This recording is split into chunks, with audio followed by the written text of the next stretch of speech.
নবম দশম শ্রেণীর শিক্ষার্থীদের সাধারণ গণিত বই এবং এই সাধারণ গণিত বইয়ের অনুশীলনী 3.1 এর 3 নম্বর প্রশ্নটি নিয়ে আজকে সমাধান করব আমরা। এবং যারা আমার এই ভিডিওটি দেখবে, যদি এই ভিডিওটি কারোর সামান্য উপকারে আসে বা আমার এই ভিডিওটি যদি কারোর পছন্দ হয়, তাহলে যারা আমার ইউটিউব থেকে দেখবেন তারা আমার চ্যানেলটিকে সাবস্ক্রাইব করে বেল বাটনটি প্রেস করে দিবেন, এবং যারা ফেসবুক থেকে দেখবেন তারা অন্তত একটি লাইক রিয়াকশন দিবেন। আপনাদের কাছে এটুকুই আমার চাওয়া, আর অন্য কিছু না। তো এখন আমরা এই অনুশীলনী 3.1 3 নম্বর প্রশ্নটি সমাধান করব। 3 নম্বর প্রশ্নটি কি রয়েছে?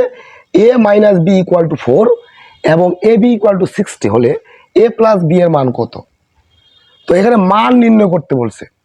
অনেক স্টুডেন্ট আছে, অনেক স্টুডেন্ট, ম্যাক্সিমাম স্টুডেন্ট অনেক ভালো, তাদের কাছে আসলে এই অঙ্কগুলো কিছুই না, এগুলো জল। আমি ভিডিওটি করতেছি শুধুমাত্র সেই সমস্ত স্টুডেন্টদের জন্য যারা আসলে যাদের কাছে এই অঙ্কগুলো খুব কঠিন মনে হয়। তো এই অঙ্কগুলোকে সহজ করার জন্য একটা টিপস মাথায় রাখতে হবে। সেই টিপসটা হলো কি, যে আমাদের এখানে মান নির্ণয় করতে বলছে। যদি মান নির্ণয় করতে বলে আমরা বেশিরভাগ ক্ষেত্রেই আমরা অনুসিদ্ধান্ত প্রয়োগ করব। অনুসিদ্ধান্ত প্রয়োগ করে আমরা সেই অঙ্কটাকে সমাধান করব। আর যদি উৎপাদকে বিশ্লেষণ করতে বলে তাহলে আমরা সেটাকে সূত্র প্রয়োগ করার চেষ্টা করব।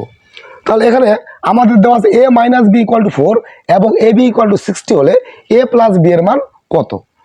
তো আমাদের এখানে মান দেওয়া আছে দুইটা, একটা a মাইনাস বি এর মান, একটা এ বির মান।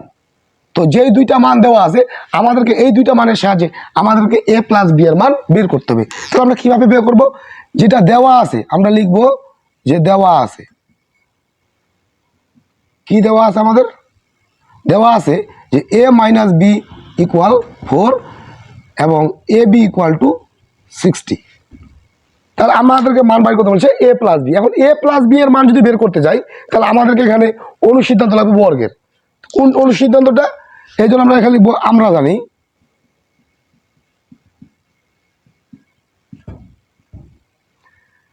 যে এ প্লাস বি এর মান যেহেতু বাইর করতে হবে, আমাদের একটা অনুসিদ্ধান্ত আছে যে A plus B whole square equal to A minus B whole square plus 4ab।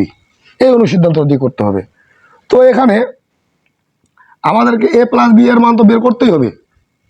তো এ মাইনাস বি এর জায়গায় আমরা এ মাইনাস বি এর মানটা বসে দিব। তো এ মাইনাস বি এর মান হলো 4, এ মাইনাস বি এর জায়গায় বসবে 4।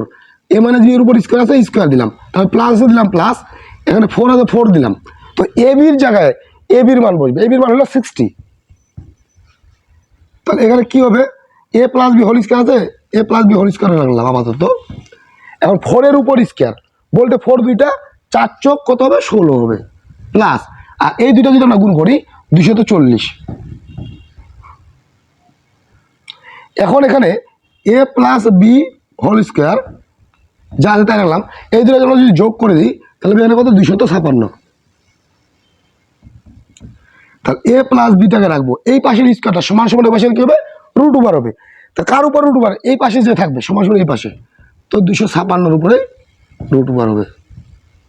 অতএব এ প্লাস বি ইকুয়াল টু, তো রুট 256 এটা যদি আমরা ক্যালকুলেটরে চাপি তাহলে তার মান আসবে 16 বা 16। এটা প্লাস মাইনাস, এই হলো আমাদের অ্যান্সার।